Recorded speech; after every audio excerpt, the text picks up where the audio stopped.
وزیر اعظم پاکستان عمران خان کی زیر صدارت پولیو خاتمہ ٹاسک فورس کا اجلاس منعقد ہوا۔ اجلاس میں وزیر صحت عامر محمود خیانی، وزیر اعلیٰ پنجاب عثمان بزدار، گورنر کے شاہ فرمان، وزیر اعلیٰ سندھ سید مراد علی شاہ، وزیر اعلیٰ گلگت بلتستان حافظ حفیظ الرحمان، لیفٹیننٹ جنرل افضل، تمام صوبائی چیف سیکرٹریز اور پولیو ٹیم کے اعلیٰ حکام نے اجلاس میں شرکت کی۔ اجلاس میں ملک میں پولیو کی موجودہ صورتحال اور اس کے تدارک پر خصوصی بریفنگ دی گئی۔ اجلاس سے خطاب کرتے ہوئے وزیر اعظم کا کہنا تھا کہ ملک سے پولیو کا خاتمہ اولین ترجیح ہے۔ ملک سے پولیو کے خاتمے کے لیے ہر ممکن قدم اٹھایا جائے گا۔ پاک فوج ملک سے پولیو کے خاتمے کے لیے ٹیموں کو سیکیورٹی فراہم کر رہی ہے۔ وزیر اعظم کا مزید کہنا تھا پاک فوج کا پولیو کے خاتمے میں اہم کردار ہے۔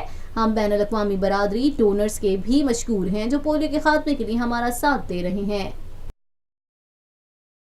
پاکستان میں پہلی مرتبہ حالات حاضرہ کے مختصر مگر جامع پروگرامز، خبروں، تبصروں کے علاوہ دیگر سماجی، تجارتی، ثقافتی، تفریحی، معلوماتی، مذہبی، تعلیمی، صحت اور بچوں کے پروگرامز صرف TNN TV پر۔